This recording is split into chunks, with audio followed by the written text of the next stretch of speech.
This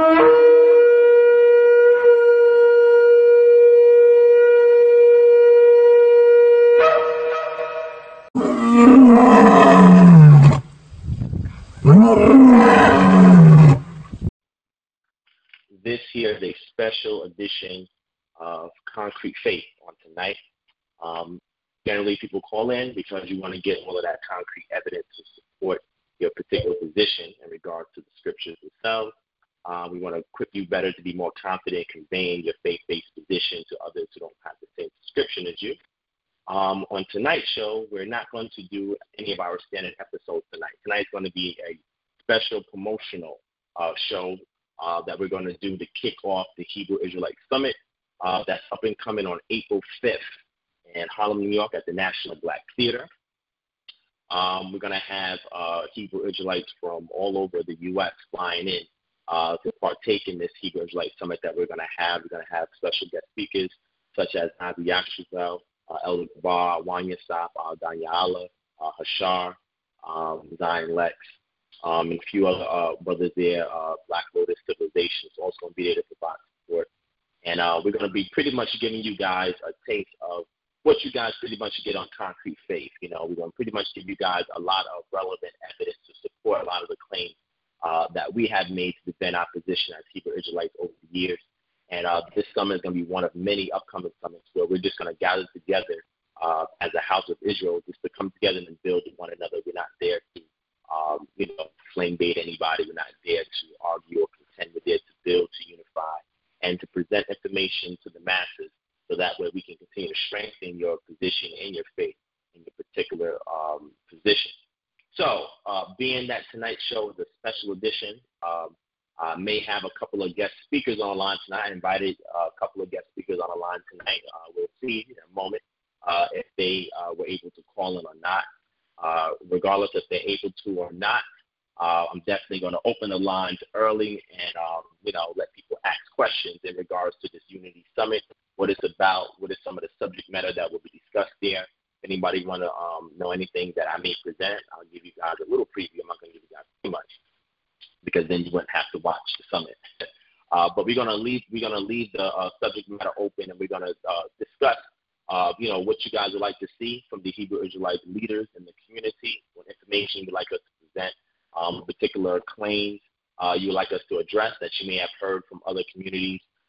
What is your suggestions in regards to unity within Israel and within the Black community as a whole as well? And we want to keep things very objective if you can be. Objective meaning that being very unbiased in what it is that you're presenting. The objective of this show, again, is not to cause any contention, not for any arguments, but for us to unify you, for us to edify us, to build together. So for all of those that are on the line tonight, it's a special treat because the mic will be open. You will be allowed to provide some input if you like.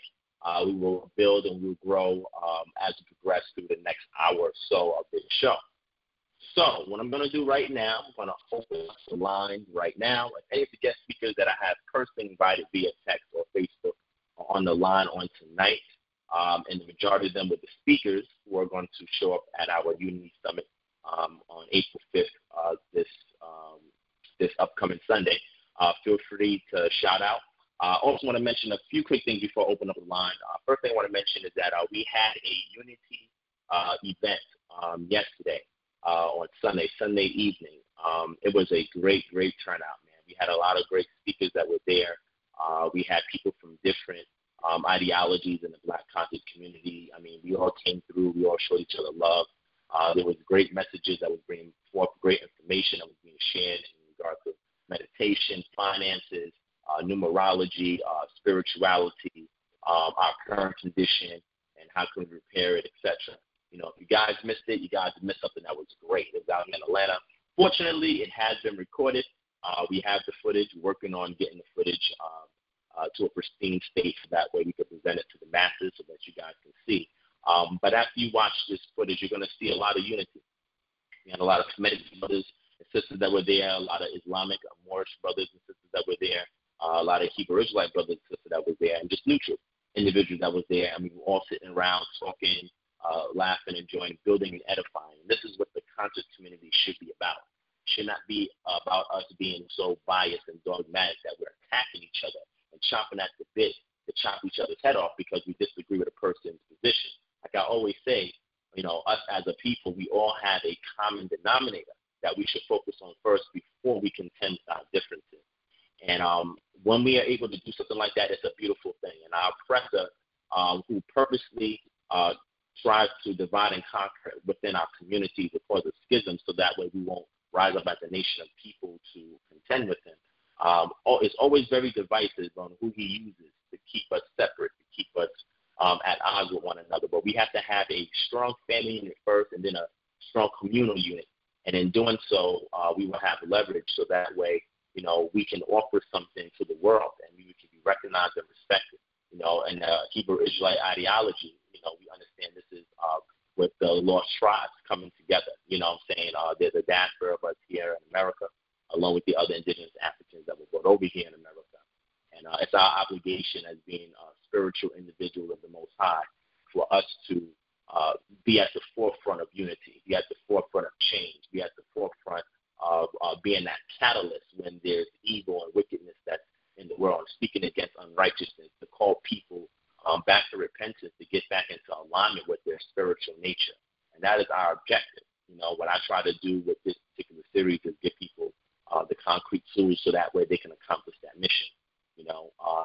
So just wanted to let people know about the Unity event. In case y'all missed it, it was a great Unity event. It was hosted by a brother named Zoza from the New Wabians movement. We had several guest speakers there. Brother Kenyatta spoke. Michelle Davis, she spoke. Niam Ben Yisrael, he was there. He spoke. I spoke for a little bit, and got the other two brothers' name. I think one was Tyrone, if I'm not mistaken, and I forgot the other brother's name.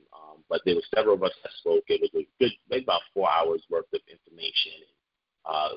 Maybe another hour and a half of us making it together. But it was a great thing, seeing unity between the different ideologies and us all building together and respecting each other's position. So, we're definitely looking forward to doing more of those unity gatherings. And it was just a beautiful thing, man. It was really beautiful. So with that being said, I also want to let you guys know that April 4th, I'm having a lecture at Nicholas Bookstore in Brooklyn. The subject matter that I will be touching is called Were the Ancient Were the Ancient Commissions Atheists? And this is something that, I tried to bring out at the debate. And the reason why I called out Polite antagonized me to speak. And I was reluctant, and I came out and I spoke. But the objective wasn't to attack him. The objective was to attack this idea that there was no such thing as spiritual beings or deified ancestors that influence the people in the African cultures, especially in Kemet. And my objective on April 4th is not to bash anybody per se, but it's to address this concern, because it's not African to say that you're an atheist. That is a Western mindset ideology that's soaked in scientific, quote unquote, evolution. And evolving away from the Afrocentric model. And when I say Afrocentric model, I'm also including the Levant region, which Israel is on, which is part of Northeast Africa, according to the tectonic plate geology. And we've always had spiritual systems for years, and the oppressor is the one who was jealous and envious of the spiritual growth that we had. So when he invaded, the first thing he did was take away our spiritual systems and demonize them. And he gave us back a filler, a bunch of fluff with no substance, and that became the detriment of us as a people, because as time progressed, our entire economy, politics, social, economic systems just collapsed. And now here in America, there's a lack of spirituality, and now it's being promoted within our own conscious community, and it's very odd, that we accept this type of teaching, because it's very European in nature, very Eurocentric, not indigenous at all. And my intention is to actually demonstrate that this is a new teaching, and this is not something that's ancient. And it's something that we need to pay close concerns to, because it's ringing a lot of bells within the Black conscious community, and it needs to be addressed. And needs to be addressed appropriately without name-calling and ad hominem attacks and strawman attacks and so forth. So I'm just going to provide some information, let the ancient Kemetic community speak for themselves based on the sellers and more-related papyruses that I provided information there. I also have a host of books that I will recommend, that I attempted to bring out the debate, that I will recommend at the lecture in case people want to do additional studies on it, so they can, get more information for themselves. And, after, I put this out there because my main concern with the community is the absence, the Black conscious community, with some ideologies, is the absence of the spiritual aspect. And, regardless of what you subscribe to, I mean, you cannot escape spirituality if you're an indigenous person. I mean, that's just inherent in your DNA. You know what I'm saying? And it's only the European mindset that promotes this new age atheism. You know what I'm saying? And that everything is symbolic, and there's no such thing as, some people believe them to be deified ancestors. Some of them believe to be the creator essence. There's some supernatural force that watches over indigenous societies and influences our actions. You know what I'm saying? So I wanted to touch on that after April 4th. And the April 5th summit, again, it's called the Exodus Memorial.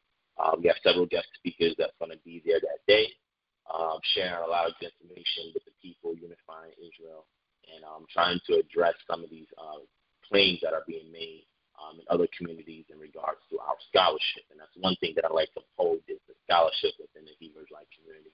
And I strive myself to be at the forefront of it, to equip my brothers and sisters to be more concrete in their belief system. Because a lot of brothers and sisters, for a long time have not been given these tools within the Hebrew Israelite community to actually study, to actually research, to actually have something to, to prove their faith. The scriptures say to prove all things. You know what I'm saying? Scripture also tells us to be equipped to apologia, or give a verbal defense for the hope that is in us. And these premises and precepts are very important because we need to hold them dear and be able to be confident when sharing our particular worldview model with everybody else, so that way they can respect our particular position. So once I got all of that out, I thank you guys for being patient. Now I'm going to go ahead and open up the mic. If any of the guest speakers that I invited, if you are on the line tonight, just shout out. I'll see you on my interface here, and I'll be able to sing you out so you can speak for a little bit. But I also want to get everybody else on the line involved tonight. If they wish to get involved tonight, you definitely can speak. Again, subject matter on tonight that we're going to discuss is in regards to what's going to be discussed on April 5th in regards to the Hebrew Israelite Summit, the Exodus Memorial. If you would like any concerns that you're probably getting from other communities, you know what I'm saying, in regards to Hebrew Israelites, any claim that you want us to address as leaders in the community, so that way we can tackle that challenge. Or even me myself, I have no problem doing it, if I can resolve it. So, if anything that you're bringing to the table on tonight, please let it be in good faith. Let it be for edification, not for division. And, let's get a couple things stirring in the pot so we can see what's in this, what ingredients is in making up this recipe that we're about to mix up tonight. So, that being said, I'm about to go ahead and open up the line. So hold your horses, fam. Just give me 1 second. Let me go ahead and open up the lines. And please, if you have a lot of background noise, please mute your mic while people are speaking. If not, I will have to mute it for you, just so that way things can come in clear in the recording, and that people can also comprehend who's on the line tonight. So I'm going to go ahead and open up the mic.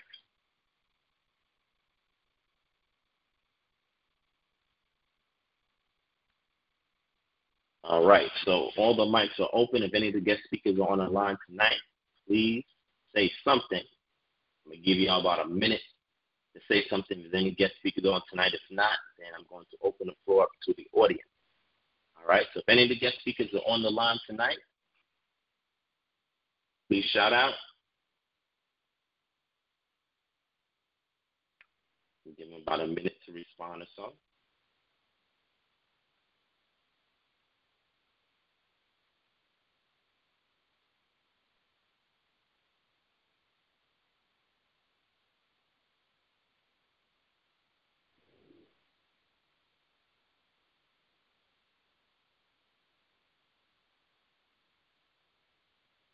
All right.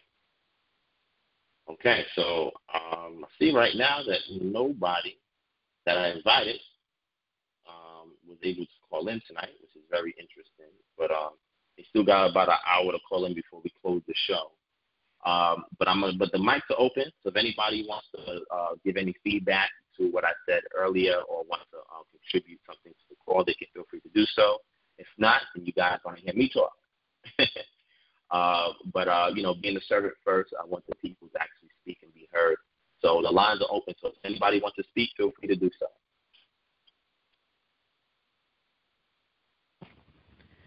Peace and blessings unto you, King. Peace and blessings unto you, sis. So for what you're presenting on the 4th and the 5th in Brooklyn, will you be presenting that on YouTube? Like, will that be posted? The event that's going to appear on April 4th, that will be recorded. That won't be live streamed, unfortunately, but it will be recorded and it will be posted promptly the following week. And in regard to the Hebrew Israelite Summit that's occurring on April 5th, that will be live streamed as well as recorded, and it will be posted at a later date as well. The live stream, I believe, is $20, and it's the same amount at the door for anybody that wants to show up.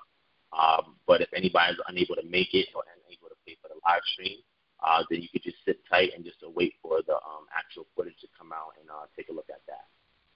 So I hope that answers your question. Thank you. Welcome. Shalom, shalom. Shalom, shalom, King. Peace, King. This is Hanok, also known as Felix, out of New York. I had a question. As far as the presentation, will it be, is it the same price at the door as the tickets are in advance? And where do I get the tickets in advance for the presentation on April 5th, I believe? April 5th. Okay, so April 5th is the Unity Summit. You can purchase the tickets online, or you can actually speak to anybody who's involved with the event. So, for example, I'm involved with the event. So if anybody... Hey, bro. You kind of muffled, too. If you could fix that somehow, because I hear you a little bit, but I don't hear everything you're saying clearly. Could All you... right, give me 1 second. I got you. All right. Okay, is this better? That is a lot better. A lot better, okay. All right, I apologize for that, family. I had a headset in. It probably wasn't coming in clear, so my apologies for that. All right, so to answer your question, my brother, so you can reach out to anybody that's involved with the debate because they will have access to a certain amount of tickets that they can sell to you. Your question is the tickets cheaper in advance than at the door? I believe the tickets are the same price overall, so it should be the same in advance as well as the same at the door and the same for the live stream. So this way nobody will feel cheated or anything like that, so I believe that's the reason why they did it like that. If you want to purchase a ticket, again, you can feel free to inbox me on Facebook at Divine Prospect and inbox me, and I'll get the tickets to you. Or inbox anybody who's part of it. I know Danya Allah, Zion Lex, Nazi Ashafel, these are other brothers that are on Facebook, and they should be able to assist you. Also, you can email goccnyc@gmail.com. I believe that's the email address to them, and Elder Gabar and his team will definitely fulfill any inquiries or any requests that you have in regards to ticket seating, vendors as well. There's still a few vendor slots as well if anybody want to set up shop on Sunday. Just reach out to us, or you can just inbox me, and I'll make sure that I get that arranged for you. I know that I'm supposed to be speaking with Elder Gabar tomorrow. I know I got a couple of requests for people with tickets, and I'm going to do my best to fulfill them after I speak with him again tomorrow. So I hope that answers your question, my brother. Yes, you answered my question. I had another question. Who is scheduled to be the special guest speakers tonight? The guest speakers tonight is going to be, I had invited Zion Lex to be on tonight, Nazi Ashafel to be on tonight, Elder Gabar, Awanyasap, Danya Allah, and Hashar. I had to remind them again at the last minute because I reminded them before, but I had to remind them again at the last minute. And I know everybody's in a rush right now to get everything prepped and prepared by Sunday. So a lot of people couldn't make it on the line tonight. They may still call. I got a text that somebody still may call in. But if they do, the mic is open for them, and you can feel free to, shout out to them or whatever the case may be. But those are the people that I personally invited to be on the line tonight. Appreciate that, bro. Anytime, King, anytime. All right, so everybody else, the lines are open. So if yes, anybody I have a comment. Yeah. My name is Courtney. How you doing, sis? Hi. Basically, my comment is just basically about not so much what I'd like to see, but what I don't want to see. It seems to me like I understand everything that happened as far as the debate was concerned. Everybody didn't get to present, and maybe some things were unfairly done. But there have been times after the debate that I feel like whatever issues that are being had between Hebrew War Machine and Polite is just, it's kind of taken like a very negative turn. And whenever I'm trying to watch or listen to a radio show or a lecture or anything of that nature, it just seems as if Polite becomes the main topic of discussion. So, I mean, I do plan on being at the lecture on the 4th. I would like to come on the 5th, but I don't want to come there and hear like a whole bunch of negative comments being made about Polite, regardless of whatever he's doing. Like, I understand that he's saying things, he's being disrespectful, and he's posting things, but I just hold everybody that's involved with your particular movement or your side to a higher standard than him. So when I watch certain things and I see people attacking Polite's character, it's kind of disheartening for me because I expect that from him, but I expect more from you guys. So that's my concern. Thank you for that, sister. I appreciate for that feedback, and I agree. That's why I stated that my particular position, if you're familiar with me, you know that I don't strive to attack anybody personally. There's enough Hebrew Israelite brothers and sisters that I have that always put things on blast, for me or present to me in regards to what's going on in the conscious community. I like to keep it 100 in regards to the information. You know what I'm saying? So I know that you can rest assured that what I present, representing the Hebrew Israelite movement as well as Kingdom Harbinger Ministries, is going to be strictly information-based. I can't speak for all the other individuals there, but this has been something that I have brought up myself personally with them, so that way they can stay strictly on information, because we want to allow our character to make us distinct from the other ideologies that are in the Black conscious community. And your character should be sharpened and mature to the point where you don't have to take a lot of personal jabs at somebody, but just deal with their particular information if you feel that is damaging or discouraging to our community. So I think that's a point well taken. For me, myself personally, I'm already exercising that. You know what I'm saying? I mean, you're right. A lot of stuff has been coming out lately. Recently, somebody posted on my page something in regards to Polite that I wasn't even aware of. You know what I'm saying? And the Bible, shooting the Bible or whatever. Yeah, he in case anybody doesn't know, and again, I'm not saying this for people to have the entire conversation about it, but it was an image where, and I don't even know where people got this at. It's not on Polite's page, but there's an image where he has a gun. He's at a firing range, and he has ISPK on the Bible, and he shoots the Bible up, and he's holding up the Bible and showing people the riddled Bible with these bullet holes in it and ISPK at the top. Now, understanding that Polite and Cesariak was discussing doing a part 2 or sequel to their particular debate that occurred in 2013, it seems to me that this is a marketing ploy by Polite to lure ISPK in.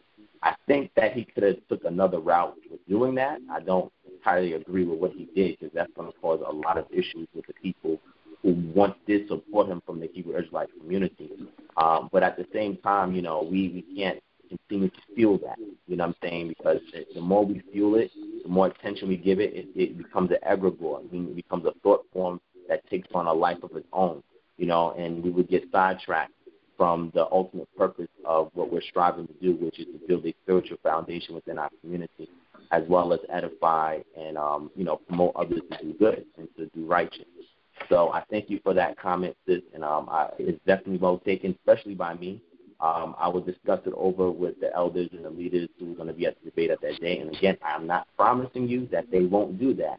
But what I will say is that, I will strive to have them minimize it as much as they can because I understand that this is a concern from our community. But then again, sis, there are also some brothers and sisters that the leaders will speak against a lot of this right that's being done.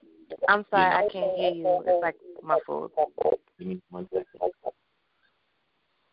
All right, can you hear me? Yeah. Okay, yeah, that was somebody's line. Apologize for that. But what I was going to say is that there's other brothers and sisters that are in the community because I receive hundreds of inbox messages, emails, and stuff all the time. And, it's like it's polarized. You know what I'm saying? You got people on opposite ends of the spectrum. Some are saying, let's just ignore that. Let's not deal with them no more. Let's move forward. And some of them is like, how could you let them get away with this? You're the leaders of Israel. We need to speak up against unrighteousness. So it puts the leaders in a position like, okay, well, which side should we take? People that know me know that I have no problem dealing with confrontation, but if I can avoid it, I will. That's one thing I learned years ago when I used to take martial arts is that you lose a fight when you're on the offensive. You know what I'm saying? And I learned that the best way to the best fighter is one that can quell a fight without actually fueling the fire. So what I do is that I see whatever informational claims that are being presented, I address them, and I move forward. You know what I'm saying? I personally don't need to attack anybody because there's other brothers or leaders in the community that take that militaristic role to do so. I operate more as a think tank. You know what I'm saying? And administration, execution in regards to information. You feel what I'm saying? So, it puts the leaders in a position where they have to sway to either side and they have to cater to whoever their demographic is that's supporting them. But people know me and my brand for providing information, you know what I'm saying, and being able to edify and encourage the brothers and sisters that are in the faith to continue to move forward and to be more confident when conveying it. So I thank you for that feedback. I appreciate it. Okay. So the mic is open. All the mics are still open. Anybody wants to give any feedback, questions, comments in regards to anything that I mentioned earlier or to the upcoming summit or my lecture on the 4th or anything that you would like to see the leaders of the community address or any initiatives you would like to suggest. The lines are open for you guys. Hey, Brother Divine Shalom. This is Elder Gabar. How we doing, brother? You hear me? Yes, I can hear you, Elder Gabar. How you doing? How we doing? My apologies for calling a bit late. I just got back from.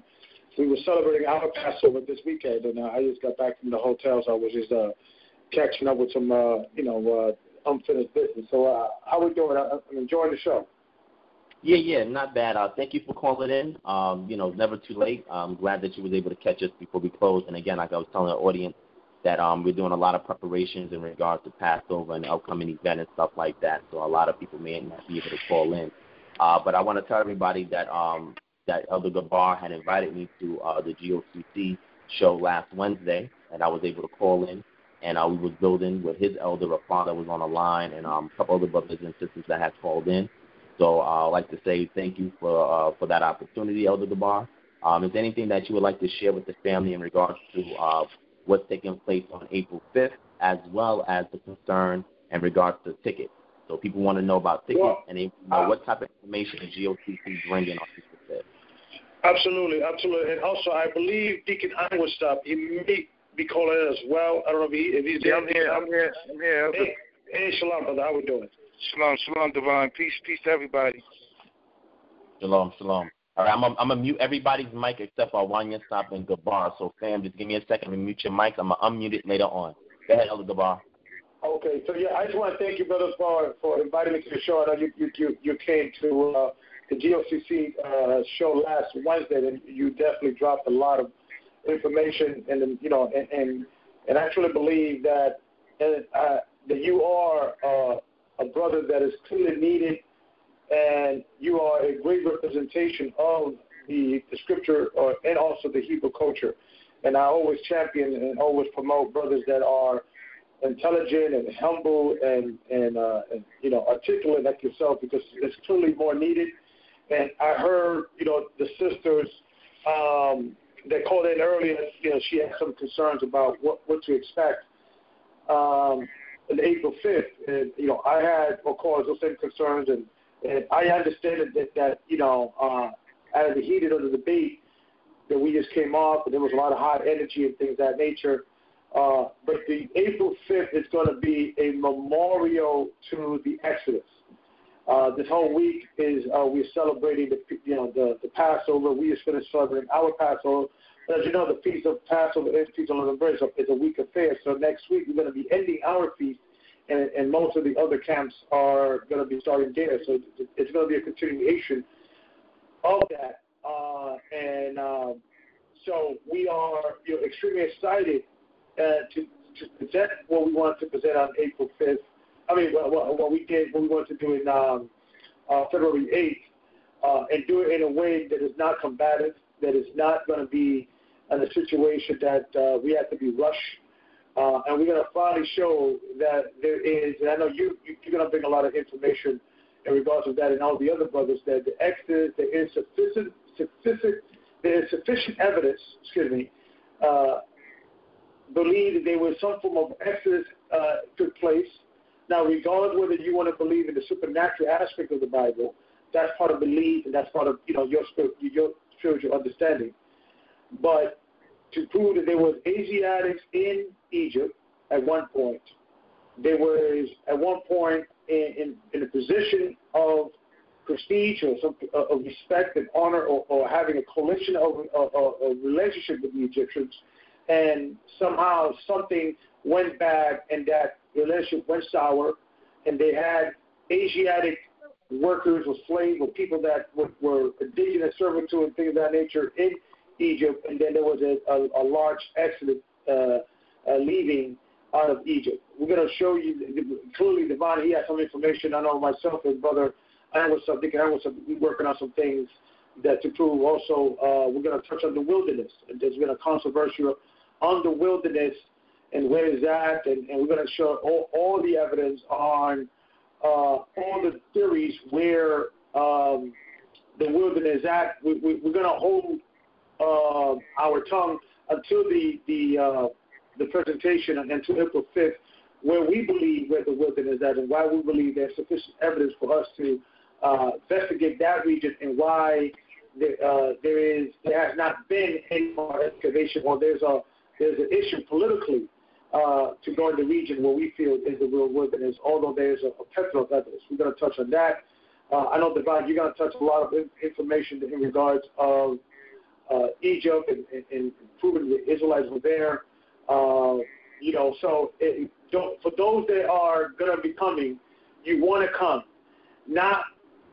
We're not going to be there bashing Polite and Shaka and then Reggie and all the Amarasco. That's not what we're there for, because I think we did that on the debate. I think, we shot was fired at the debate.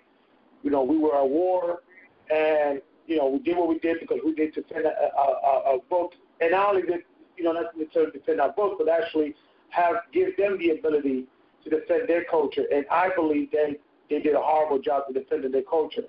And the reason why I believe they did a horrible job, and the reason why they are not truly defenders of their culture, is because, my personal opinion, the brother Nasi and Ashar and Deacon Awanyasap as well dragged the ancestries down to the mud, to the point that, we were accusing them or their ancestries doing all kinds of immoral behavior, and they didn't respond to one.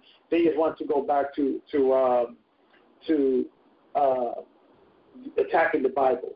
And so I believe that their hate for the Bible is greater than the love they have for Egypt. And to be honest with you, I don't think these guys are really there to present the Egyptian culture. I don't think they're there to really present a unification within the black community. There's many brothers that I've been building behind the scenes. Matter of fact, I'm building with Eric Genie. We want to come together and build. I believe the brother's sincere. And so this is not a Hebrew versus Kemetic situation, because there's certain things we do agree on, and we can work together. These brothers, I think, they're not a good representation for black people when it comes to, representing black leadership. I think other brothers, within the Kemetic community, like, Eric Genie and others, I think those brothers, although we may disagree in doctrine, I think those brothers are more sincere and things of that nature. And others that we're going to be coming together and show an alliance outside of doctrine in a similar fashion that we're doing now with the Hebrew Alliance and things. Because right now I'm focusing more on that. And I know, Divine, you and I were talking, and we're focusing on trying to have some alliance. We're in the infant state, so we need everybody to be patient with us. Not all camps are seeing the light, as I like to call it, or seeing that there's a transition, how we're going to operate. But they're coming along, little by little, they're coming along. So you think, this is the first step in us, that we're doing is in this magnitude. And there's been other brothers in other camps like the House of David. I'm sorry, I heard someone talking. I don't know if that was me. Keep going, Gabar. You good? Okay. So I always want to give a shout out to House of David. I know they've been trying to do this for several years now. I know they're doing something in Florida, so I want to give them a shout out, things of that nature. So we're about unity, and debates are good, but ultimately we have to about unity, and we're going to show you that in April 5th. We're going to show you information that I think it goes beyond Polite or Shaka and things of that nature and these other guys. I think the academia does not want to actually prove that Asiatics were in Egypt, and this is including Jewish people. Why? Because Egypt is one of the biggest places in which you can find the Asiatic imagery. Let me repeat that again. I'm taking a page out of Brother Xilex. Let me repeat that again. Egypt is one of the places you can see most of the Asiatic imagery. So once you start discovering and say, yes, these are Asiatics, these are could have been, or there's high probability or there's high evidence to prove that these are actually the Israelites mentioned in the Bible. Those images do not look like the Jewish people in Israel today.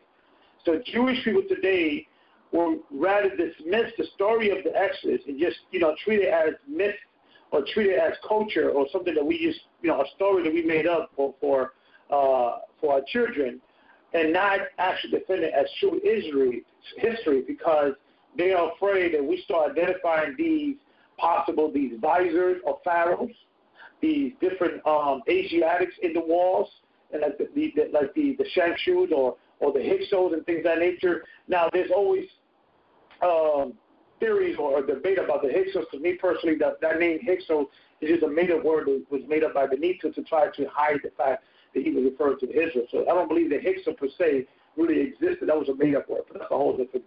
We're going to bring that out also in the presentation. But I think there is a conspiracy to hide the Israelite imagery in Egypt because they were black.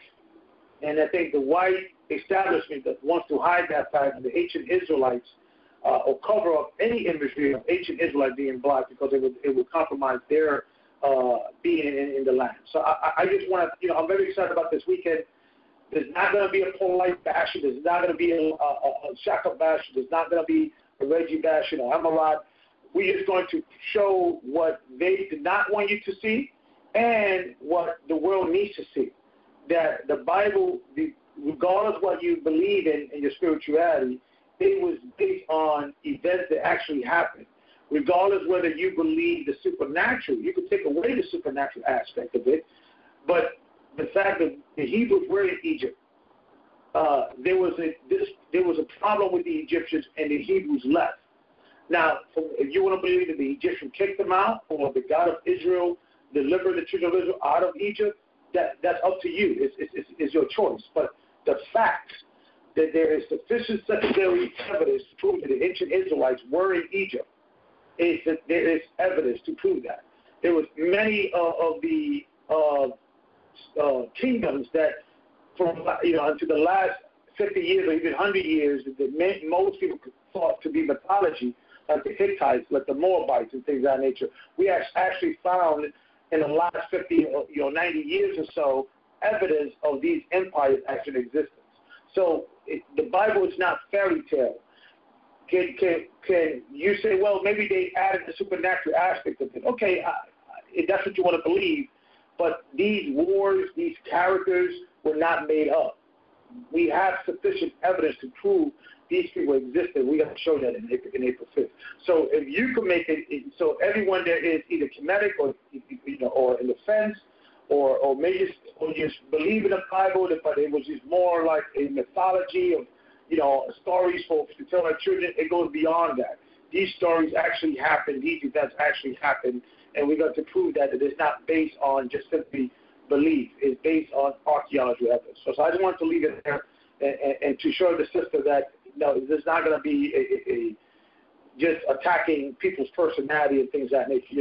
In the heat of debate, that goes on, and we really didn't really attack anyone personally. A lot of it is attacking us. People attacking our, personally, what we all about and things of that nature. So we stay on the actual topic. I told the brothers I'm going to attack Shaka's book. That's what I wanted to do. I felt that book should never have been printed. I believe it was an emotional tirade of Shaka looking for stuff to try to blame plagiarism on the Bible. And every man, woman, and child should protest that book because it's a waste of time. And this is basically an embarrassment to the Black and Latino race to have a book of that that I don't even know what word to describe. And not because I hate Shaka. This has nothing to do with hate. But we have to stop elevating individuals like Shaka and others that have a axe to grind with the Bible. This is a personal attack on the Bible. This is not a non-biased, book that was put together and he discovered some plagiarism. This is actually a guy looking for stuff in the desperate attempt that he looked for to try to find plagiarism. He should be embarrassed, and the Black race should be embarrassed for him. Our leaders, and if Shaka's supposed to be a leader of our community, should not be presenting these books that white people can look at these books and just basically be embarrassed. And he took, by putting that book, he put our race 20, 30 years back to progress. He perpetuated all the negative stereotypes of Black and Latino people. We can't write, we can't put things together, we can't spell words, we not as smart, as a white counterpart. He actually proved, damn right by putting this book. And this is no attack on Shaka. It's just that I told him from the beginning, your love for him and your hate for the Bible is going to be your death, your undergoing. So we are sticking with the subject, not the individual. And people need to understand that. And then people from the Kemetic community have to stand up and demand better from their leaders. They have to demand better from their representatives. In the same way as we in the Hebrew community, we are demanding better of ourselves. We do agree, and we are listening to the people and ask leaders in the Hebrew community and say, yes, the Hebrew community has a bad reputation, and we agree with that. We need to change that. We need to give the Hebrew community a facelift. We understand that. And April 5th is the beginning of it. So I hope people come and support April 5th, National Black Theater. If anybody has any particular questions on that, I don't know if Deacon Heinrich, someone could chime in and maybe say his 2 cents. Yes.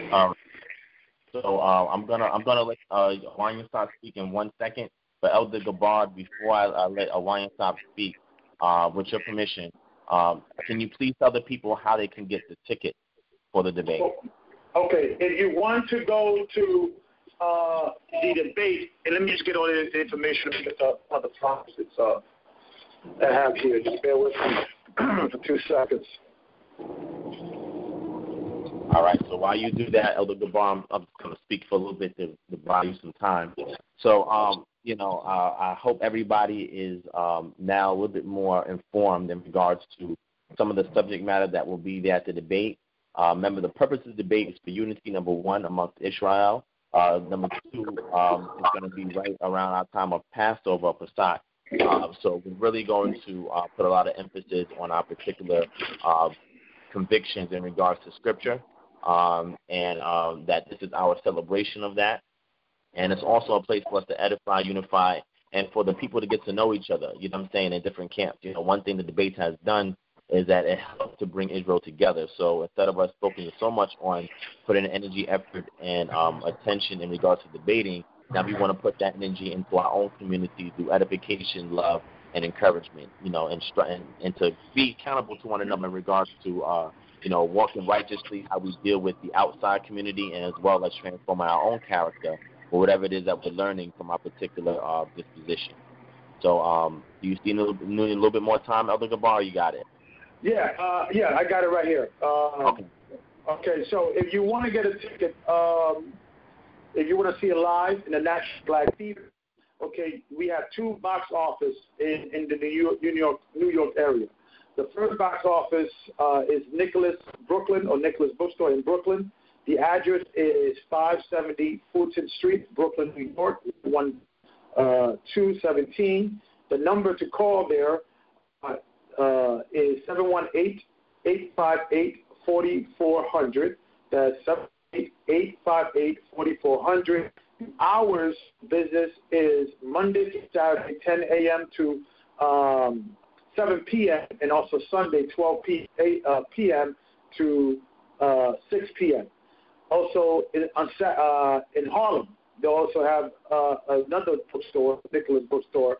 It's Nicholas Harlem. It's 5 East 125th Street. That's 5th East 125th Street. The building number is 5 East 125th Street, New York, 10035. The number there is 289-3628. That's 289-3628, 212 area code.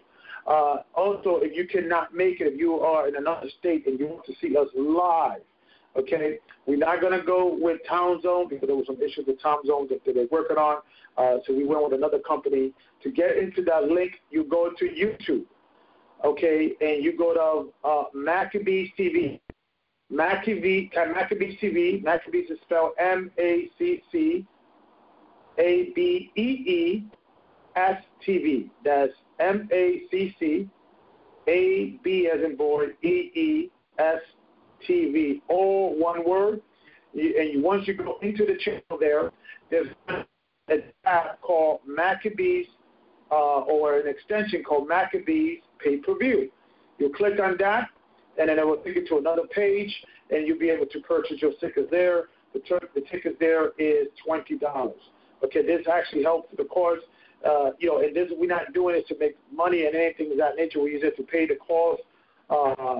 We actually haven't even paid for the venue completely. I got to go there tomorrow and drop over the venue and things of that nature. I'm taking some of the tickets that I already sold to pay up the venue and things of that nature. So, a lot of these things take money, the flyers, the promotions, and this is something that we want to do at least once a year, hopefully twice a year, maybe once a year, for the Hebrew community and the black community, just to share different information. We're going to have, special guests, as you know, Nasi Ben Shuva, also the Divine Prospect, Zion Lex, Hashar, also Daniela, also myself and Deacon.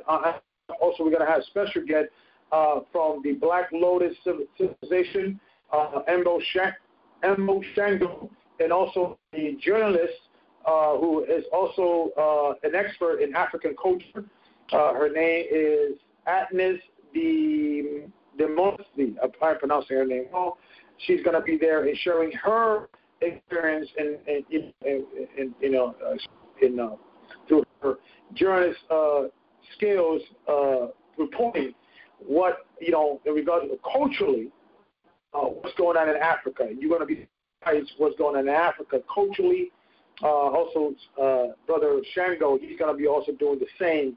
And these are brothers and sisters that are not necessarily Hebrew, are the more black conscious, and we don't always agree in everything, but they're going to bring not only the African culture and the Kemetic culture from a real perspective, not what these brothers have been teaching you, because what these brothers have been teaching is basically the half-truth.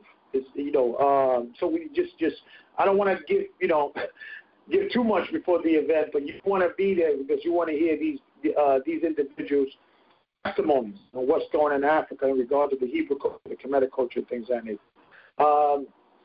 If you want to go to Nicholas Bookstore, either the Brooklyn location or the Manhattan location, box office.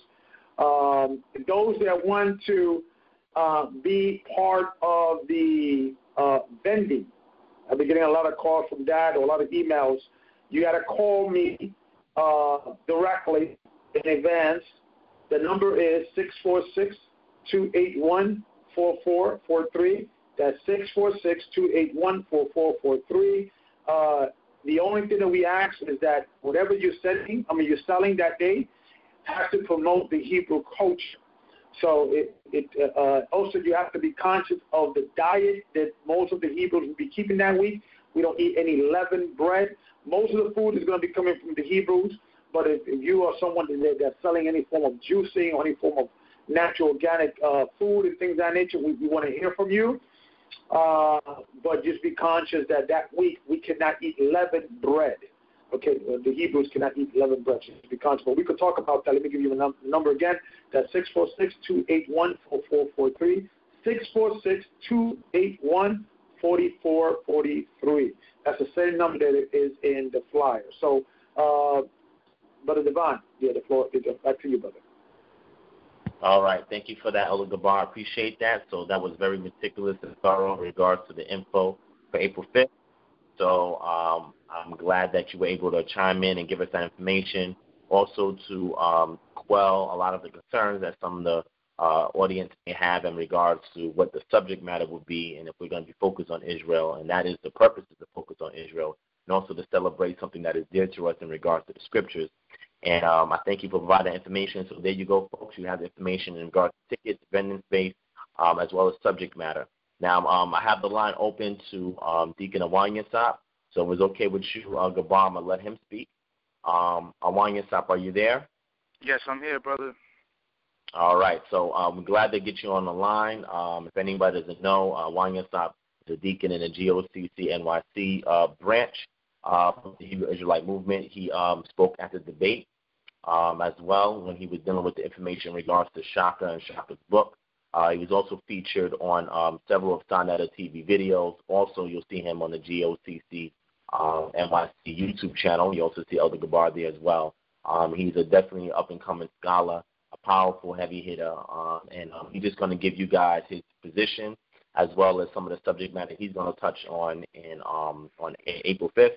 And anything else you would like to discuss or bring up, Awanyasap, this is your floor. Okay, absolutely. Thank you, Brother Divine. I just want to, say peace to everybody that's out there listening. Shalom. I think this is a great forum anytime that we can come together, whether it be via phone or internet or, obviously being in person is always ideal. But given the modern society that we live in, it's always great to make a way for people to connect and unite. And so, I just want to say all praise to the Most High for that. And, thank you, Divine, for allowing, the elder and myself to come on the show. I know when I met Divine several months back, I was highly impressed with the brother, and he's an inspiration to myself. And, I think he's a very strong brother in this truth. And as my elder stated, he's definitely needed, and we're very happy and elated to have him and the work that he's doing. So, I just wanted to say, as far as my stance on everything, I felt that the debate was needed in the sense that it kind of brought a lot of sentiment, a lot of tension, maybe a lot of feelings that have been within both communities for some time to the forefront, and we addressed them as men. We came to the table, and we laid everything out there for people to see. I think it's always good to bring truth to the forefront, whether it be in any form. Obviously, dealing with our people, we're very passionate and highly energetic people, so and there's nothing wrong with that. That's how we come at things. I think sometimes we're extra critical on ourselves given the European construct that we live under, where they operate with an emotionless, type of, attitude towards things. And it's not that we were got carried away or anything of that nature. It's just that people are highly dedicated with what they do and highly invested. I think the viewership needs to understand that brothers and sisters have dedicated their lives to this, and, some more than others. So, when you see all of the melodic energy that was in the room at that time, it was simply just a result of all of the hours and hard work that brothers have been putting in. So there was never no hard feelings or disrespect on anyone's part. It was more so just a time for everyone to vent and bring things to the forefront. So I thought all in all it was a success. It brought much needed unity amongst the Hebrew Israelite community. And as far as the Kemetic community is concerned, I think there's a lot of issues that they need to address. And I think it provided a way for people in opposition to the Bible to no longer be able to make blanket statements. Things like, because I know growing up I always heard, and this was one of the things that had me stay away from the Bible for some time until I actually did the research on it. But nobody now, after the debate can now say, King James was a homosexual, and, people not have the right to shoot back and say, well, show that to me. Or, King James was a white man, or the Bible was plagiarized from Kemet. These are all things that we hear day in and day out. If you're in any type of so-called conscious community within the Black or Latino community, and I think it quelled a lot of those matters. And if nothing else, that's a success. And I know that souls were gained from it. People were just in great energy, man. It was just a beautiful experience for myself. So, it was exciting. All in all, I don't want to be too long-winded or beat a dead horse or anything of that nature. I just felt that all in all it was a positive thing, and it forced both parties to step their game up. And, I think at the conclusion of it all, the Hebrew Israelite community came out more refined. And that's what we look for, because we're, we follow the commandments and we're disciplined people. So anytime we have a chance to sharpen our sword, it's always a blessing. With regards to April 5th, just want to say that it's going to bring a new light to the Hebrew Israelite community, in the sense that it's going to show people the level of scholarship that we do, and the level of research and dedication that we put into our studies, because oftentimes we're mocked and looked at as one-dimensional, and looked at as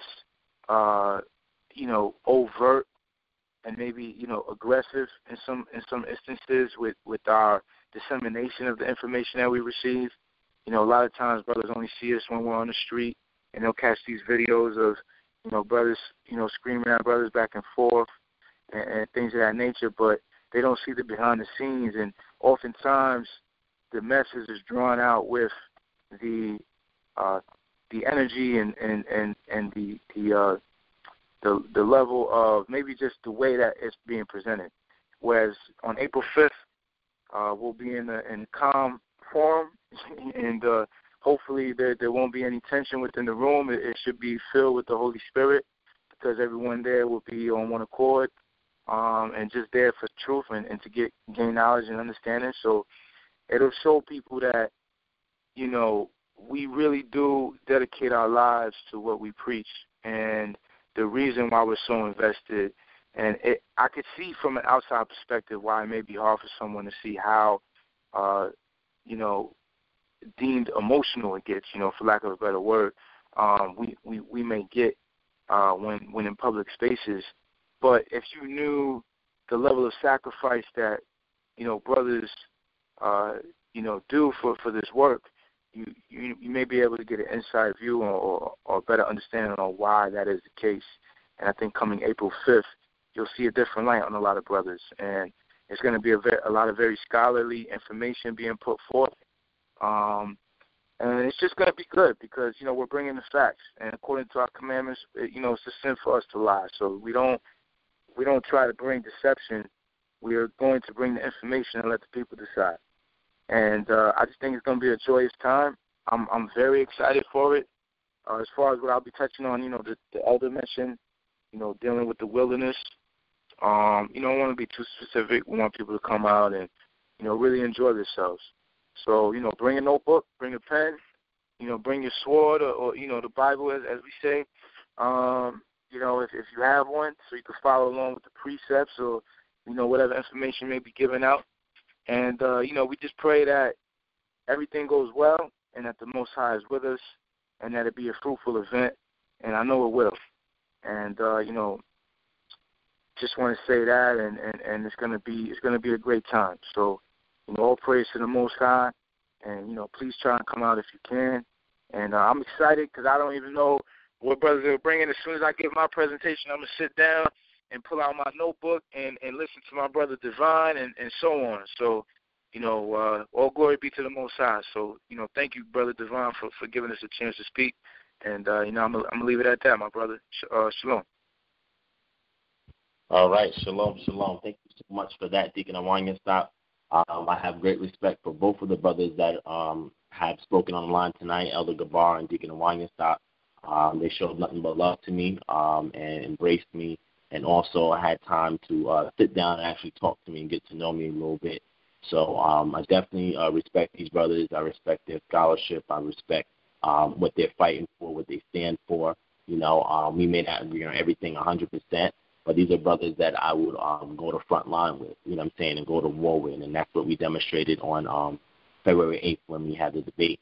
So I hope that the two speakers were able to quell any concerns in regards to what will take place. I mean, we're striving to do something that's much more structured, much more organized than the debate that the people received on February 8th, which I thought was not really organized or structured too well.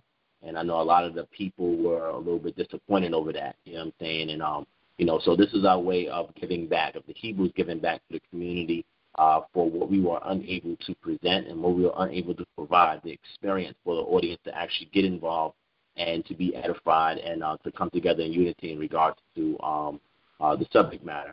So I hope that was able to quell everybody's concerns. I want to let everybody know that this is March 30th. So the next episode for Concrete Faith will be more than likely on the 13th. I mean, I may do it the 6th or the 13th. I'm not sure. It depends on how things go in New York. But if I don't do the episode on the 6th, which is next Monday, then I will do it on the 13th. But the next episode is going to deal in regards to language. How does the Hebrew language help to decipher different parts of the English text that are difficult to understand? Can we use the Hebrew language, the underlining text that was translated into the English? Can we use that to help to decipher some difficult components in the English translation? So that will be the next subject matter for Concrete Faith. So anybody that's joining for the first time today, you're not getting a standard episode. You're getting a special edition because we're ramping things up for promotions in regards to April 5th because we wanted to see you guys there. And I think April 5th is going to be a great demonstration of what this show is about, and we're going to give everybody enough confidence by equipping them with enough tools so they can walk out there convinced in regards to why we celebrate Passover, Passat, and the evidence that we are providing with the degree of scholarship that we bring to the table so that the people can cement their faith. Not just solely on what their intrinsic belief system is, but also on the fact that it's rooted and grounded in a lot of concrete information.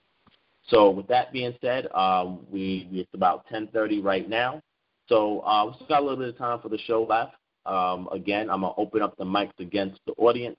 So if anybody has any questions, any comments in regards to April 5th, any questions or comments for the speakers or even myself, or anything that you want to give suggestions to the leaders in the community, I'm going to go ahead and open up the mic for everybody. And I just want everybody just to take the time when you speak. If there's some noise on your phone in your background, please mute your phone so that way we can get clarity. I apologize for when I first started the show. I had a headset in, so it might have come out a little muted, so I apologize for that for anybody. But hopefully I'm being heard loud and clear now. I was told I am by a lot of people that are inboxing me and texting me. So I'm going to go ahead and open the line. There's a good amount of people that's online tonight, but I know a lot of my audience is shy for some reason. And that's okay. Some people are just observers or watchers in the background, and that's fine. There's a good amount of people on our line on tonight. So I'm going to open up the mics again. If anybody has any questions, comments for the speakers about April 5th or to me, myself, or any suggestions to leaders in general in regards to the direction that you would like to see Israel go, I'm going to go ahead and open up the mic for you guys. Give me 1 second. All right, so now everybody, the mic is open. So take your time, ask your question or comment, and we'll do our best to address it. So the mics are now open. Shalom, shalom. Shalom, shalom. This is Sebastian Cole. I'm calling from Birmingham, Alabama. I really have more of this is a comment. And my comment is to say thank you, brothers. Like, from the bottom of my heart, thank you for doing what you guys are doing. I've been actually teaching this truth for about 10 years now. I had no idea that camps existed. You don't find this in Alabama.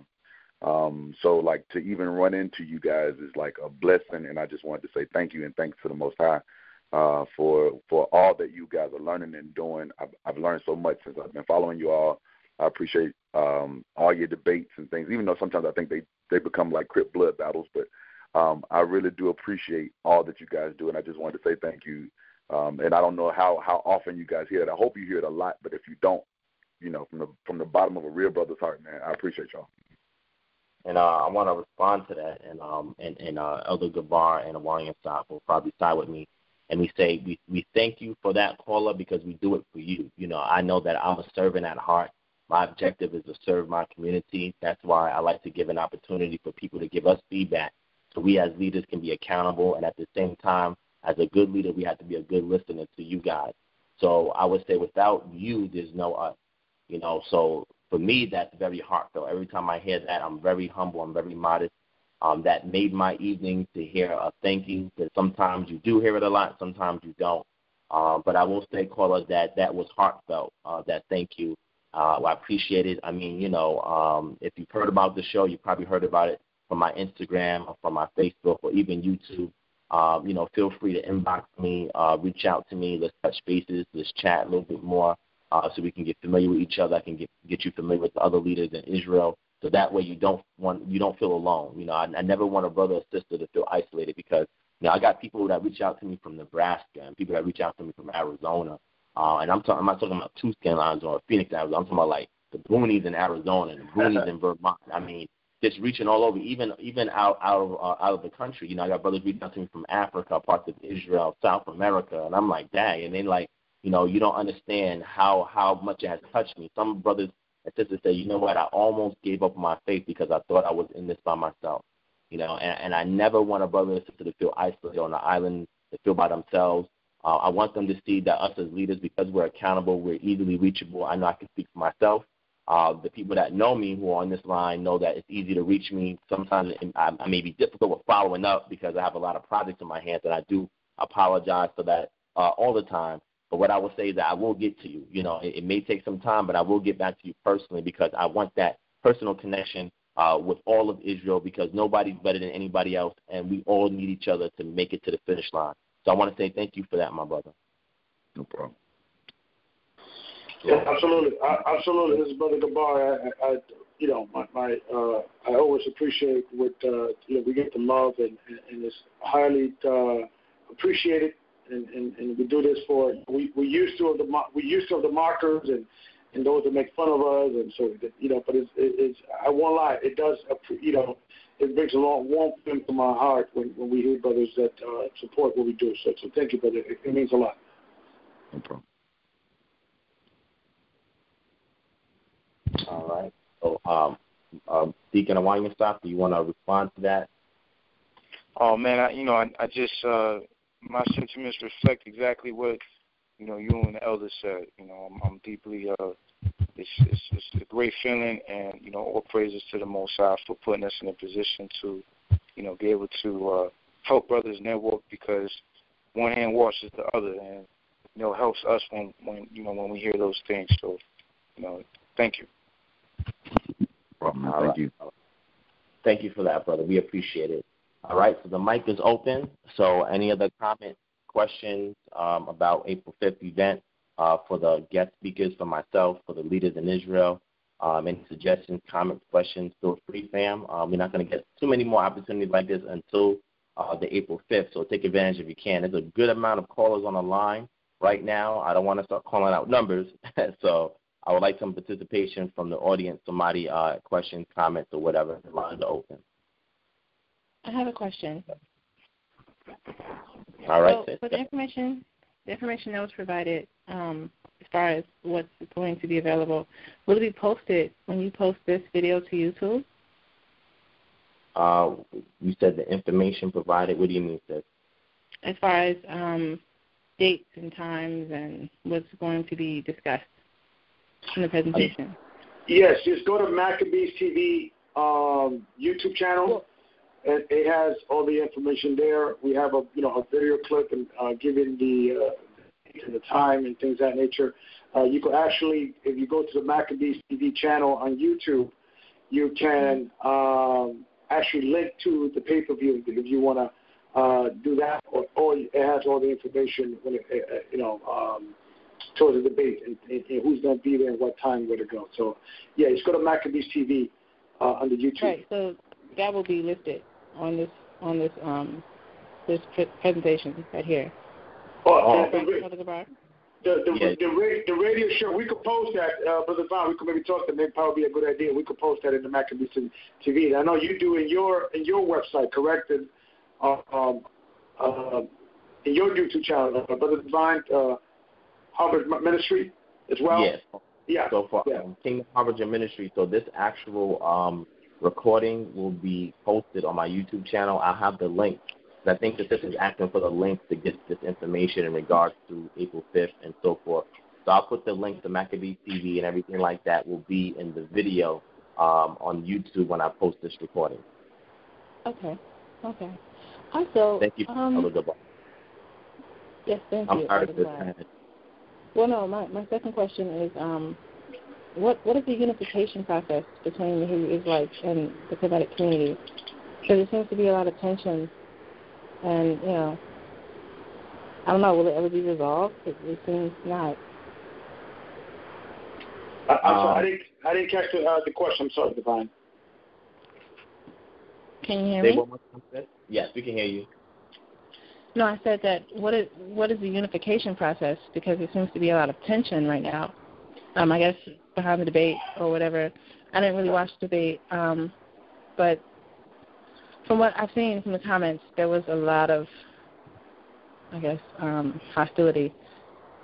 So how will you brothers, I guess, come together and, I guess, put aside your differences and connect? Now, question, sister, I'm sorry. So are you referring between the Hebrews and the Kemetic community, or just the Hebrew? Okay. That's a good question.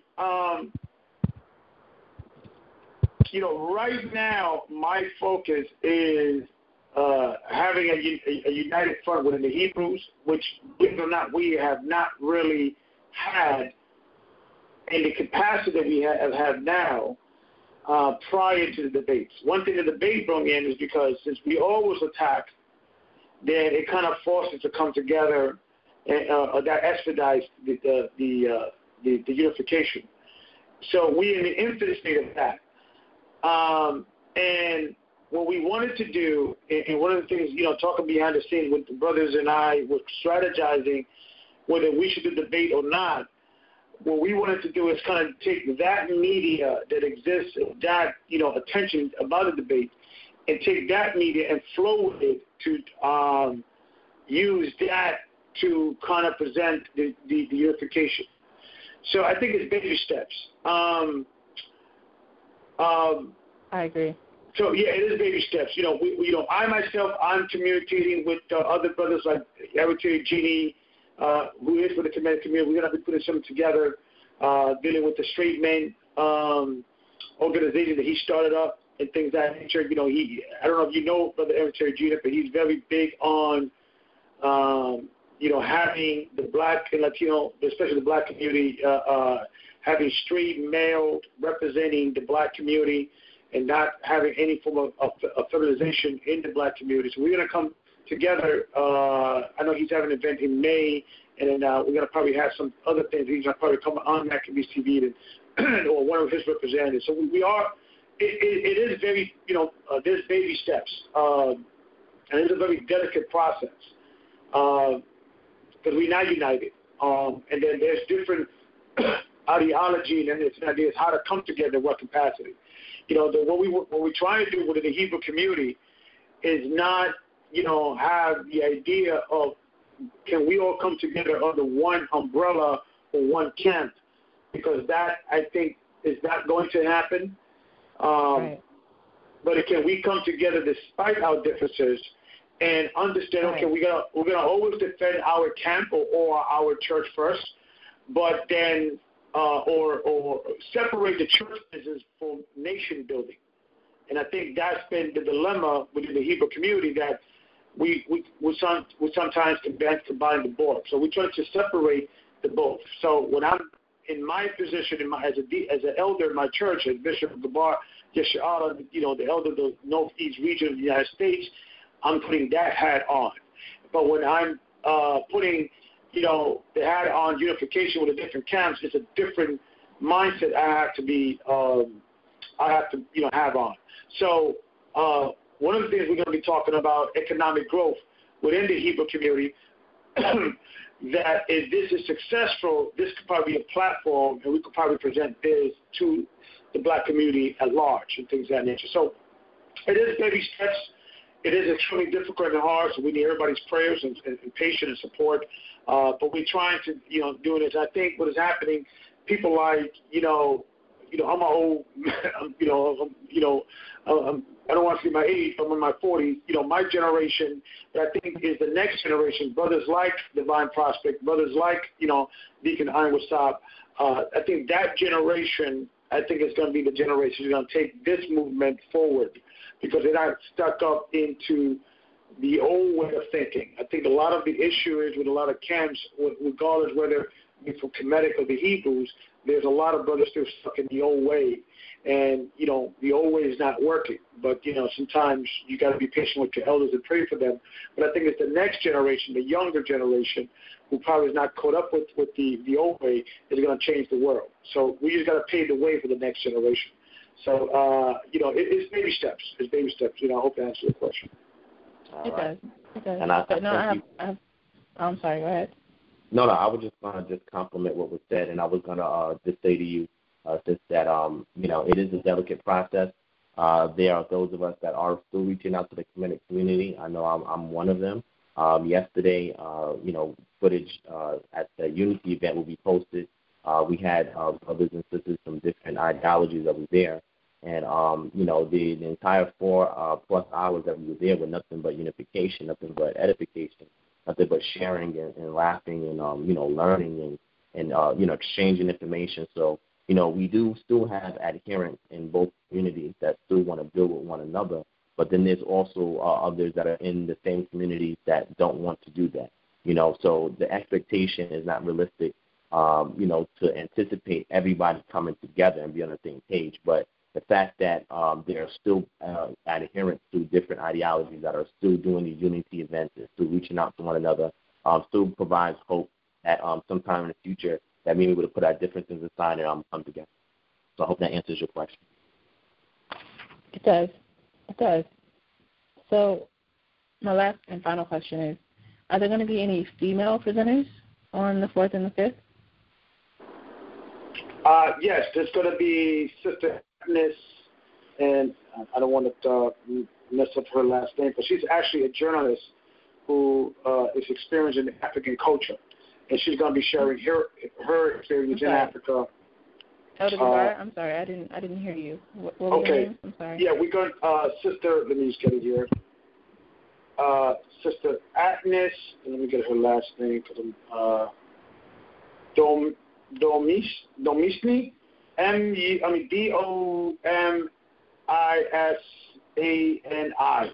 So forgive me how to pronounce that. But she's going to be, and she's going to bring the feminine energy and kind of educate us from a first eye perspective, in Africa, in diversity of different cultures and why they celebrate it versus, another region why they celebrate this. And she focused on indigenous culture and to show her that I don't want to give it out before, but she's going to be there. She's going to be there. And yes, and we talked about this too, also bringing the feminine energy, because I think, especially with the Hebraic community, there's always been a male-dominated culture, and always the imagery has always been, only the brothers. And I could see the reason for that, and there's clearly an explanation for that. But we want to show also that there's also many strong Hebrew Israelite sisters that have been walking with us and also could present many information. We have one of the sisters in my church, Deaconess, elder sister Shirley, who actually runs the Restoring the Daughters of Zion. Her testimony, you got to hear it. It's powerful. The sister is she's humbling. So we do trying to promote the feminine energy as well. That itself is a delicate subject to as well. I had an interview with Brother Ready for R, and I kind of touch on that. You could also see that he interviews me, and I kind of touch on that. Sometimes the difficulty between, when black men and black women working together, and why sometimes there's a struggle there. So you can also see that. As well, also give a shout out to Ready for R, who's he's a brother doing this thing on the internet as well. So, but definitely, but it's we want to do it right. So we want to take our time. We don't want to rush it. So we want to do it right, but we need everybody's support, and then we need and everybody's part to be there, and we could start having discussion as well. Also, we're going to be in MaccabeesTV. I'm negotiating with Nicholas Booster to actually have a talk show there at least twice a month, and have discussion about relationship, have discussion about issues that perhaps in the black community and the Latino we don't talk about, and how can the Hebraic perspective can maybe perhaps fix those issues. So we're working on things, and but everything else we have to negotiate everything, and so we're working on that. So I'm very excited about this year. There's a lot of things down the pipe to be working on. So, but we definitely we do need that feminine energy as well, but it has to be done right. But I hope that also answers your question. Thank you, Elder Gabar. It does. Okay. Thank you, sis. We appreciate that. All right, so we got about 13 minutes left. So is anybody else on the line that want to give a question, comment? Yeah. I have a shalom, everybody. Shalom.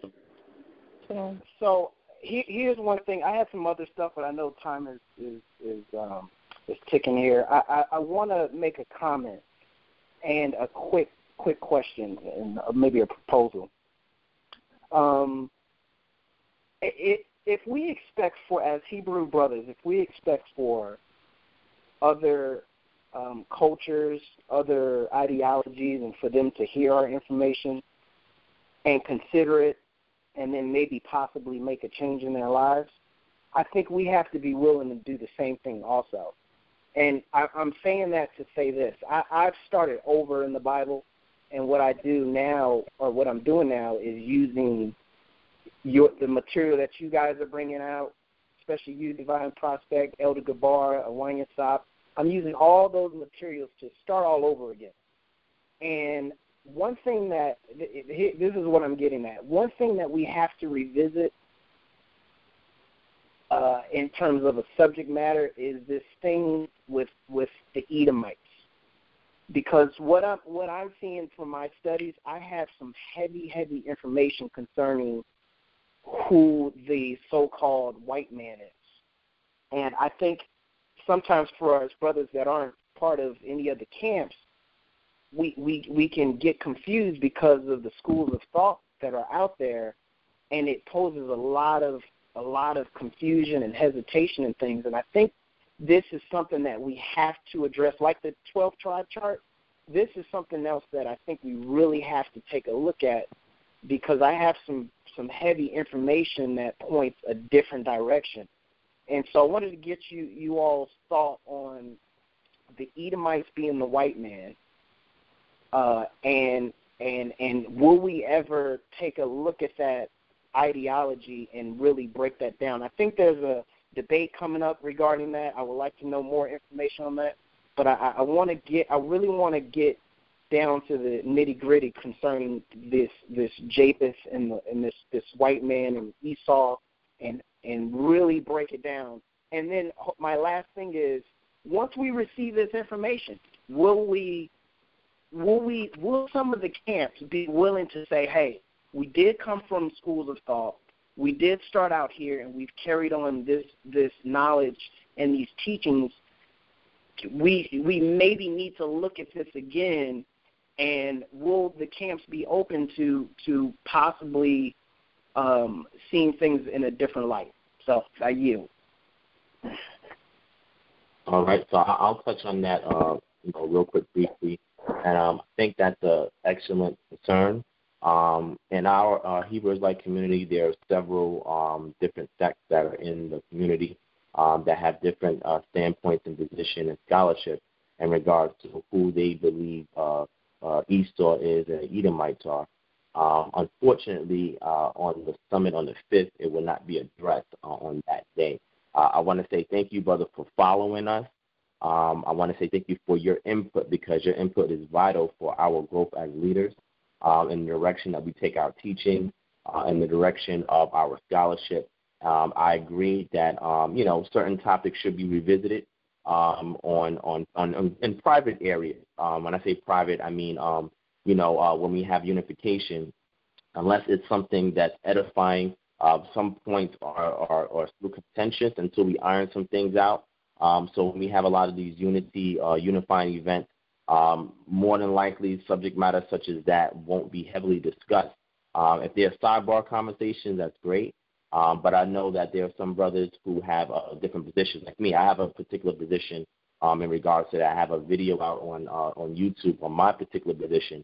And in my stance, I know that GOCC has their position, LOI, House of David, they have their position. The upcoming debate, maybe Gabar may have some more information on that, so I'm going to speak in a few moments. In regard to that, I know I saw when Ready for R was recording Danya Allah and Hashar, the brother that was with them, I forgot the elder's name, had mentioned that there's going to be an upcoming discussion in regard to who Esau is and Japheth is. From the scriptures to today. So you can stay tuned to that. That would be on a forum where there's a lot of peace and no animosity in regards to discussing the subject matter. And I believe that whoever presents the best information in regards to that will more than likely yield. I'll be more than happy to speak with you in regards to the information that you have. If you would like me to present it on your behalf, I'll be more than happy to do it. If you need a platform to present it, I'll be more than happy to provide that for you as well, because it's always good to get some good unbiased scholarship out there without the intent of bashing anybody or calling out any particular names, but just dealing with information. So if you have any powerful information you want to provide and you need a platform from it, you just let me know. We'll make it happen for you, my brother. But I agree, certain things do need to be revisited, but I believe there's a time and a place for that. And when we have like a lot of the unification events, knowing that some of those things are minor points of contention, we strive to avoid that at that point in time, but they will be thoroughly addressed. And I do appreciate your feedback on that, my brother. I got you. I didn't mean that for this debate. I was just saying in general for the camp, for unification purposes and learning and elevation. But absolutely, I'll reach out to you on sidebar. And, again, I appreciate what you guys are doing. Love you guys, man. So long. Anytime, King, and we appreciate and we love you too. And again, never feel uncomfortable for any information that you're sharing on our line tonight. This is a safe haven for you to be able to express yourself without being battered or attacked or anything of that, because I don't tolerate that on this platform. Again, there's a time and a season for everything, and that also will be thoroughly addressed. Like I said, reach out to me. We'll have further discussion on it, and you will see the leaders will start to address Israel more once we separate ourselves from those in the outside communities that just want to attack us, so that we can have a united front in regards to Israel, so that way we can come out strong and we can better, interface with other communities. So I thank you for that, my brother. I want to let Awanyasap give any feedback to anything on the line tonight, because we're closing down on the last 5 minutes, and I know you've been silent for the past two, 3 callers. So, Deacon Awanyasap, if you want to give any feedback to anything, it could be, to any comment that's made, or if you want to give some additional feedback that might be on your mind, I'm going to give you a couple of minutes to do that. I'm going to let Gabar speak, and then I'm going to close out. Absolutely. Thank you, Divine. No, I'll be very brief. To the last caller that just called in, thank you for your concern, and to the sister as well that spoke to the elder and Divine. With regards to addressing issues of doctrine, kind of what Divine alluded to, I think that's best for a more unified situation, maybe behind closed doors.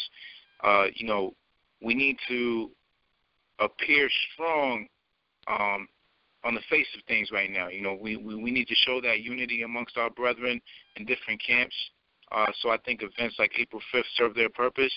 And then also there will come a time where, some of the elders of the different camps can get together behind closed doors and mash out different doctrines and see where brothers stand and, bring to the forefront that information, because ultimately it's not for our sake, it's for the Most High's sake. And if we are, disseminating any information in error, that needs to be rectified, but also understanding that, the Most High does all things in decency and order. And I think everything right now has like the scripture says, everything is for a time and a place. So we can't do everything at once, but please know that, and with the assistance of brothers like yourself, these issues will be getting addressed in the future and time to come. And I look forward to those discussions as well, because I'm always looking to be further edified, and I welcome, all information, especially if it's anything that reveals truth, as I'm sure Divine, and I know that my elder does, and everyone else that's on the forum teaching, because we don't want to be judged for doing anything against the word of the Most High. So we appreciate that feedback, and I'm just excited, and I just want to tell everybody much love, and thank you for tuning in, and honestly it's a very humbling experience to be a part of all of this, and we just hope and pray that the Most High allows us and continues to use us as vessels to bring forth information, and that we all edify each other, bring up our own study game in our own individual ways. So continue to log in, continue to support the brother Divine. He's a powerful, strong brother. He's got my love. I love that brother, and I look forward to seeing anybody that's on the phone, today or following Divine. We pray, hope and pray that we see you on April 5th. And I'm going to leave it at that. So I pray everyone has a blessed night, and stay strong, stay fervent in the spirit, and keep studying. Shalom. Shalom. We thank you for that, Deacon Awanyasap. Very good brother right there. And he'll be there on April 5th so that you can meet him live in the flesh. And I thank him for giving his final words. I'm going to open it up to Elder Gabar to give his final words. I'm going to give mine, and we're going to close out, family. So, Elder Gabar. Go ahead and open up the mic for you. I think there was some feedback in your line, but I'm going to open it up. You can go ahead and speak, Elder Gabar. Okay, can you hear me now? Yes, sir. Okay, great. So yeah, just to kind of do a backdrop on what the deacon said, and also you said, Brother Divine. There's definitely we have to look at many things. We in the GOCC, we looked at many things, and to the point that some of the stuff that GOCC study or culturally is even alien to the overall evil culture. So, and we are open to hear in regards of that. I know Brother Divine, he did a brilliant presentation in regards of breaking down the who is Esau, who is Japheth, and things of that nature. I think a lot of it in regards of who is Edom and things of that nature stems from a lot of the camps maybe focus a lot on Edom, and maybe sometimes the energy comes from that we have to question maybe what the white man is Edom or not. Now, do I believe that every white person is an Edomite? No. I believe that the majority of the Edomites today are particularly dealing with the Edomites that converted to Judaism. I think that's the majority of the Edomites today. Now, but that's also debated because the word Ashkenaz is a word that we found associated with Japhet. So it's this discussion with there. So yeah, there's things that need to be talked about and things that nature, but I believe it should be behind closed doors. After the different camps and the different Hebrew Israelite leaders, I think the more important, this can only be successful if the leaders are, are friends and sincerely like each other and have a discussion about the scriptures as friends. If we don't achieve that level of friendship first, I would recommend not to deal with scripture differences because it's only going to get up into a disaster. So, but absolutely, there's a lot of stuff we need to look into that, and I'm open for everything. They have to be done right, and right now, we don't feel it should be an open forum. I think it should be a private forum. And going back to what the brother was saying in regards of, I lost my thought. I wanted to say something, but I lost my thoughts. Forgive me for a minute. Well, going back to what the brother was saying, we got a different doctrine. We have to look at the 12 tribe sign and things of that nature. Our sign's a little different. I know there's been controversial about that as well, but we're game for everything. But one thing that I deal with in regards of doctrine, what I do, I basically make a decision when it comes to doctrine where certain things are in a very gray area. I don't think the 12 tribes is a very gray area. I think there's a strong evidence that people of West Africa, they came from the cargo slave ship, and also people that were discovered here by the Europeans, called the indigenous, Native Americans and things of that nature, along with the Fiji Islanders, and those people have a strong connection to the ancient Hebrew Israelite tribes. I believe that that there's strong evidence that out there is a great area. Now, in regards to breaking the 12 tribes of Israel and where they're at, that's always going to be an issue of a controversy. But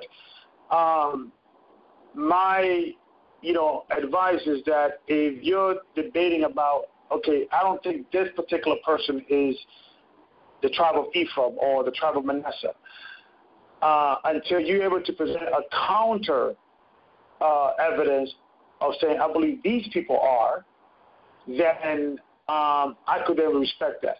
If you say, well, I don't believe he's the tribe of Israel or the Puerto Ricans or the or the Mexicans or what have you, but I don't know who they are today. But I just know they're not the ones. I kind of want to, that type of conversation I really don't want to have because the Issacharites have to be someone. They're still around today. They are recorded in the scriptures that they're going to be gathered with the kingdom of Judah. So they got to be here today. Now the question, who are they? We believe that they're a certain group of people. So we want to have that type of conversation. And my thing is the reason why I like the 12 tribe chart, because it gives you an answer, and is the best attempt does today in answering that question. Until we find something better, then I want to stick with the 12 chart until something better comes along. And I think it's business as solid stuff. But I'm open. I'm definitely open. I'm definitely open. We need to have the discussion about that and things of that nature. But it has to be done among friends, and we first have friends. And I think April 5th is the beginning of that, becoming a friend. So I yield, and Divine, the floor is yours. Yes, thank you for that, Elder Gabar. I'll go ahead and mute the mics right now. I'm going to give the final word. All right, and I'm going to give the final word. So I think our guests will come on the line tonight. From GOCC, Elder Gabar and Deacon Awanyasap. These are some good brothers. I really respect them. I thank them for embracing me and showing me respect and due diligence. What I'm saying? And I show the same with them. Again, even though we don't agree 100%, us interfacing is a great example of unity. And that's definitely what we want to demonstrate on April 5th, come April 5th. Also, remember there was a past event yesterday on on March 29th with Unity event. We had brothers and sisters from different persuasions that were there. Building, unifying. That footage will be out soon. I spoke for about 35 minutes on there. Nothing in particular, but I was just speaking to buy some time for the final speaker, my brother Aniam, and I wanted him to shine on that evening. I didn't want to do a heavy PowerPoint or anything like that. But that was a great example of unification with other communities, and that footage will be out soon. So for those who are concerned with us interfacing with the Kemetic community, the Moorish community, Islamic community, we're doing that. I don't think either community is going to give up their personal convictions, and that's fine. But if we can come together on social, political, economic matters and work together for a solution that's general for those who are unconscious, I'm saying that I think that we're able to do it, as our own United Nations within our own community, where we can have our own separate tribes, but come together to work on matters that affect us all as in America. Also, everybody stay tuned to April 4th. April 4th at Nicholas Bookstore in Brooklyn. I will be lecturing. Also, Zion Lex will be there as well. He'll be promoting his new book that he had just released. And the new book is It Was Written and Engraved, a series of essays on Torah from the blueprint of creation to the transatlantic slave trade. So Brother Zion Lex will be doing a book signing there, and also he'll be giving a short lecture. You guys can definitely come out there. Also, my lecture for that day is for the Ancient Commission Atheists, and I want to address something that I didn't get a chance to really tackle at the debate. Again, my presentation is not going to be deal with any name calling. I may use certain individuals, some footage of certain individuals, just so I can present the position that I'm addressing, their position that I'm addressing. But I'm strictly going to deal with the information. Then on April 5th, I will provide information in regards to slavery and Exodus, and identifying who the Hebrews are in history outside of the scriptures, because we can easily do it within the scriptures, but outside of the scriptures is the concern, because once people take away this Exodus story, then there's no Passover, there's no Pesach. So this Exodus memorial is us bringing the concrete tools that everybody needs to sharpen themselves in regards to their position on this historical event that we call Passover. Stands the theology aspect, because we have our personal conviction on that, but we want to provide some concrete evidence that this event actually did transpire and took place in history, so we can cement the faith of those who celebrate Pesach or Passover, and be able to equip you to be confident when you convey your particular position of faith to others who don't subscribe to it. I want to thank everybody that called in on the line tonight. Everybody that called in was awesome. You guys are wonderful. Like always, I love my audience.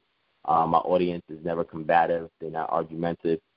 Even though they may come with strong points, they're very respectful of how I host my forum. Again, the next Concrete Faith series, I'm not 100% sure yet, but I'll post the date on my Facebook page, so stay tuned to that. A lot of my time, energy, and effort is going towards preparing for this upcoming 2 lectures that I have. So I apologize to anybody if I have not responded back to your messages immediately. I get so many messages on a daily basis. So if I overlook yours momentarily, please forgive me. I will eventually get to it, so just be patient with me, as well as the other speakers as well, because I know they're being hammered as well. But your voice is very important. Feel free to continue to contact me on Instagram at Kingdom Moments. Hit me up on Facebook at Divine Prospect, and type in Kingdom Harbinger Ministries on YouTube to find the YouTube channel with some of my work on there.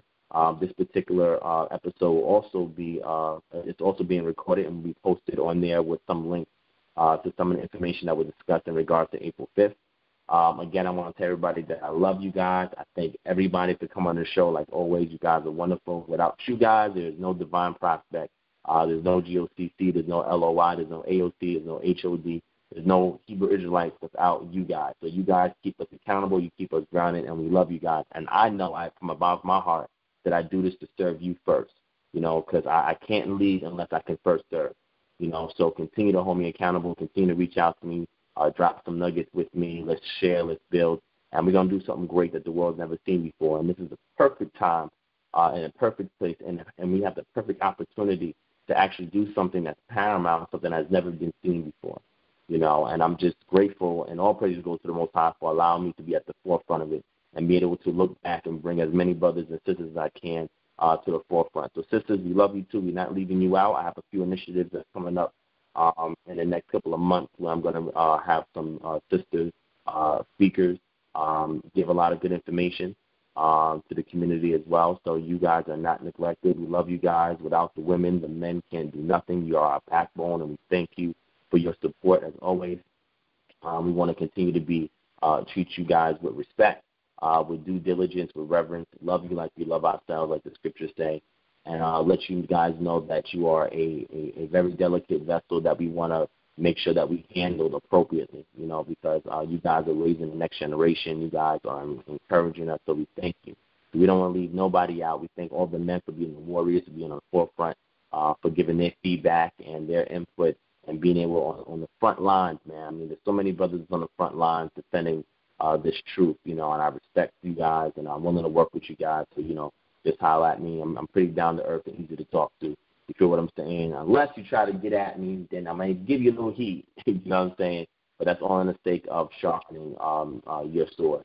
I also want to give a shout-out to Awanyasap. He has a book he released called Parashat Noah, a deeper look into the story of Noah, or Noah. So you guys want to definitely take a look at that. Great material there. I'm going to purchase one when I get to the lecture on April 5th. I'm also going to purchase a book from Zion Lex on April 4th, so you guys can see my support of their material. Again, we may not agree on everything 100%, but, we do still support each other at the end of the day, and that's all praise to the Most High. So with that being said, stay tuned for the next episode of Concrete Faith, and we're going to deal with language. Can the Hebrew language help us to decipher difficult passages in the English translation scriptures or Bible? So we're going to see if we can utilize the Hebrew language. A lot of people say, you don't need to use the Hebrew, etc. But you'll be amazed how many scriptures that you probably got stuck on based on a lot of idiom expressions that the Hebrew language can help you to decipher. And even some cultural understanding of other cultures outside of Israel who have similar faith systems, how we can look into those systems to help us to be able to identify different things that are in the scriptures that may not have been elaborated. So I want to make sure I give you guys constant tools. The first episode dealt with epistemology. The second one dealt with textual criticism. The third one dealt with archaeology. And the fourth one we're doing with linguistics. So you guys stay tuned for another episode of Concrete Faith. I thank you all for being online tonight. I want to say I love you guys.